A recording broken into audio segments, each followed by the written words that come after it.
Yes, my own. Yeah, it's got to go right in there. I didn't know if you guys Doesn't that take some of the romance out of it? Or the sort of like, if you're like, oh, okay, what do I got to do? Finish that up, and then I got to run and get that at the store, and then back off, and then, okay, shit, I can put off the store till later. I'm doing this now. I'll be able to concentrate better. Say Red Tube, or no, you more XNXX. Have you been to Eskimo Tube yet? What is it? Eskimo Tube. I recommend that to people. I'm not. Or XNXX. You just named Red Tube, which Party Hamster. Is that the other one? I don't know. Corn Tube, Red Tube. Red Tube. Eskimo Tube. Eskimo Tube. Yeah, nobody goes there. Just Is that a real thing? They got lots of Come On My Glasses on there, which is one of my favorites. Is that just you have to put this very the whole specific address subgenre. on my glasses? They're actually, I think it is. So is it the sort of is it the in the same vein as the Bookworm Bitches site? It is like that. It's like these girls with glasses. It's like they're strippers that just put on these. They don't even have lenses in them, but you know, you'd think if someone had that fetish, it wouldn't be just some dumb stripper chick with like, here, just put these glasses on. Now you're booky and nerdy. Yeah. You think it'd be more of a whole package kind of thing, but I could be wrong. Well, the website is so generic that they just like write in magic marker, and it says ComeOnMyGlasses.com. Or they're just holding up. Yeah, like on a white shirt. It's like a laundry marker. Oh god. The stain stick. Yeah. Stain stick. That is a new.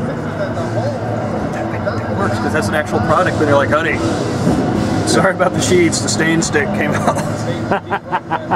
Oh, come on, I need to sleep. Continue. So has this whole thing with the 6 Feet Under thing? Has this been like a boon? Yeah, it's been like a big fucking drag, or has it been like? It was just so dumb. Everything, every aspect of it, that we're just glad to be, have that sort of behind us. It kind of goes to show how out of the loop them dudes are, in a sense. Well, like you have to have some kind of like respect for certain bands, you know what I mean? A certain band like Cattle Decapitation, like especially with this last album coming out, like have a little respect, you know what I mean? Aren't you guys on the same label too? Yeah, that's well, that got a bit hairy. That's what I was thinking too, actually. Yeah, wow. What did Brian Slagle have to say about it? You guys are selling more albums than I'm anyway. So. I don't know about that. What did Brian Slagle say? Did he make a comment or anything on this? He didn't really have an official, this is my statement. He was just kind of projecting to us that he was, sorry that this whole thing happened, and we understand your point of view, and blah blah blah. He was very diplomatic. Both him and Mike Taylor were very diplomatic about it. So either way, we were, when that tour came to an end, and once read online about that, I think. But I won't elaborate right now. But, he gave me a good news story for Metal Rules. Oh, good. Yeah. We did a segment. Yeah, they put it up on Blabbermouth like a few days after the fact, actually. And they were a little late on it. Yeah, more so than like Metal Sucks and Lamb Goat and all those, and Metal Rules or whatever. Because I saw it the very next day. Next morning, or just within a few hours, whereas Blabbermouth waited like 3 or 4 days. And, the responses you're going to get on there, you know what you're going to get. It's such a drag about the whole. I don't understand the whole thing with the. I guess because I'm not a band. You two can probably relate more than if you guys have been in. If you're in a band, you've been in bands, the merchandise. But who gives a fuck what you're selling? To me, like stupid. Like why is there? Why is that a debate? Sometimes there's like bigger, and I've seen this. Some bands are starving, and some bands aren't. Yeah, it doesn't necessarily like directly affect us, but I've heard of other tours where there's like big band, like not metal big, but real world big. Well, even if it's metal, real world big, not death metal big, And they'll like, okay, guess what, opening man? You get one shirt, and it's going to be $40, just like ours. Yep, the track you He was telling us something like. Yeah. You'd have to sell yours for the same price as the big bands. Yeah, exactly. No one was buying a Circle of Fear shirt for $40. Yeah, exactly. I wouldn't buy it for that. I was Was that the rules that you had to have? Like, oh no. That's not necessarily what was happening. Just bought me a cigarette. I got the same fruit. Here, man. He's got one. All right. Got Camels. Yeah. You want one? No, it's maybe I should. I just started smoking it. Oh, okay. Yeah. It's just a good time to start while life's too long. While you know it's unhealthy and it's $30 a pack. Why not start now? Why not start now? Best time in history to be. Why not smoke? Good for the smoke effect. Yeah. Why not smoke when you knew it was unhealthy and it was like 80 cents a pack? It's not like in the 50s we're like, oh, it's good for What's San Diego like? Breathing. Yeah. What's San Diego like? Like the scene and growing up. Oh, I didn't grow up there actually, but it's actually when I first moved there, which is August 2000. It was like all these little like the black metal kids, the gore metal kids, the true metal, the best guys, and all that. Gotcha. They were all sort of snippy weird to one another. What's your relationship with like the Disgorge guys? You guys friends? Oh with yeah, them yeah, dudes? yeah. Diego and Ed, Ricky and all. Oh, I didn't realize they're from San Diego. Yeah. And that's Disgorge There's two number Disgorges, 4. yeah. There's more than one, too. There was a Mexican Swedish one. There's a shitload of them. Mexican one. There's definitely a Mexican the one. Escondido one. They're probably the biggest Disgorge though. Yeah. Yeah, no, they are. They are by far. Yeah, they're actually active again, and they're. I think they're in Mexico right now, actually.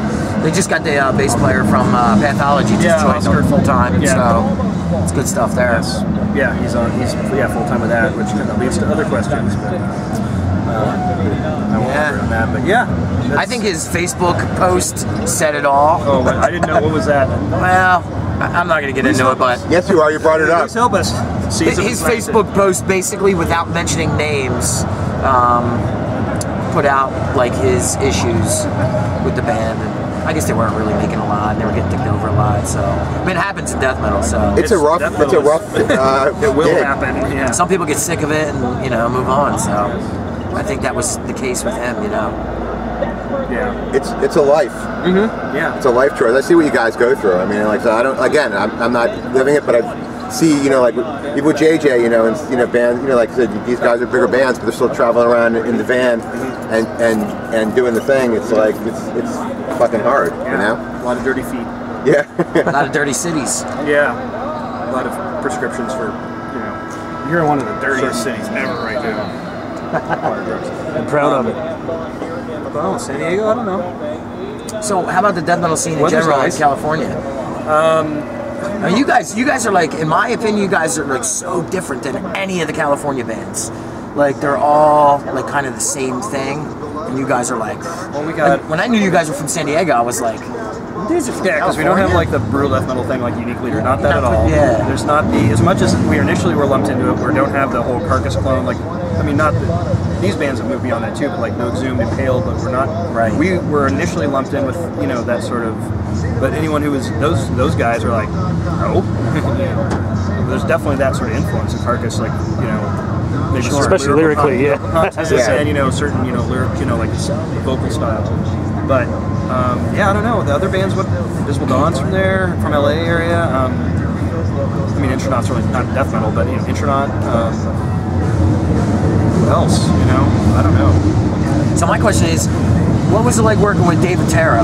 Oh, he's awesome. That He's whole great. experience. He's This great. is your second time working with him? First time. We did 2 records with Billy Anderson, and then started with Dave this past one. Yeah. Dave's alright. Oh, stuff. he's He's great. Phallic Orange guys. Yeah, he's Phallic. He's done Havoc, Dead Speed, Satan's Host, a bunch of bands.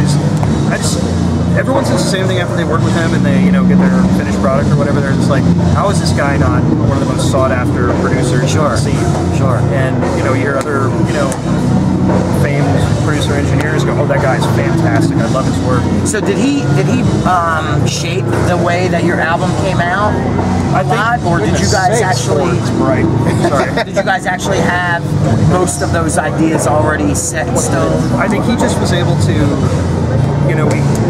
he was just able to have either us execute him or him in production style and, editing and stuff, and execute him in the way that we kind of wanted. Right.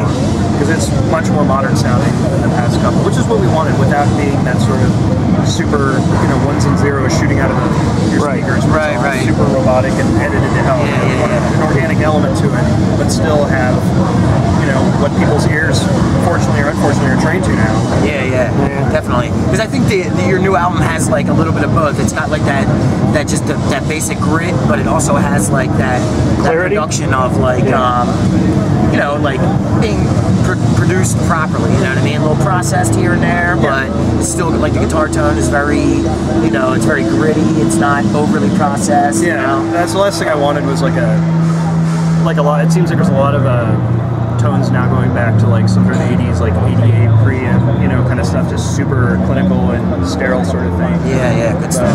I mean, I'm a big fan of just a burning tube amp behind you, just which doesn't really jive with modern metal production a lot of times. No. They may do that, but it's like, it's always reamped, later and stuff. Because I turned a friend on to you guys. He was like, I'm not really that big of a Cattle fan, and I'm like, you gotta hear this album. Like, it's got like so much like metal touches to it. It's not just a death metal album. Yeah, like metal, like pop rock in front of the monitor kind of stuff. Yeah, it's got like so many different like metal elements to it that I can't see how anybody wouldn't love this album. You know what I mean? Thank you. It's definitely, it's my favorite. I got 5 favorites of this year. Yeah, I saw you said on Facebook. It's my number one. Really? Number one. Thank you. Yeah. Thank you very much. You can vouch for it. He saw it.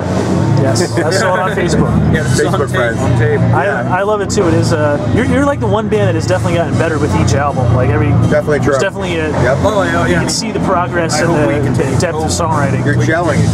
Yeah. I think you finally could found each other's inner feelings. Yes, we finally took off our clothes and talked to one another, and That's always a good You thing. can hear the naked, sweaty man bodies on the Yeah. album, definitely. So I guess we've taken a lot of your time. it doesn't matter. I guess You can continue if you'd like. okay, we can go on forever. So I have a question. You talk about what the San Diego and the California scenes were like. What was the farm scene like? Was that a happening hotbed of death? I had to go to, there's a college town about 35 miles away, U of I, Champaign-Urbana, University of Illinois. And that's where we'd go to record stores and see all the flyers and kind of learn of bands that way. Aside from like, buying Rip at the grocery store or metal. I remember that first Rip came out.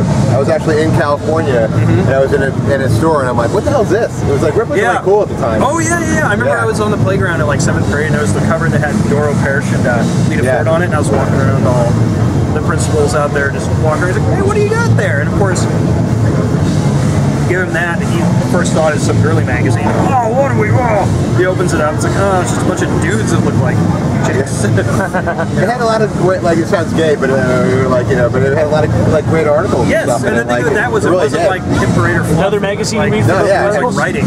It had really good interviews and Writing. stuff. You guys ever read Rip when it was out? Oh yeah, dude. Totally. Yeah. I mean, I had the. Never did.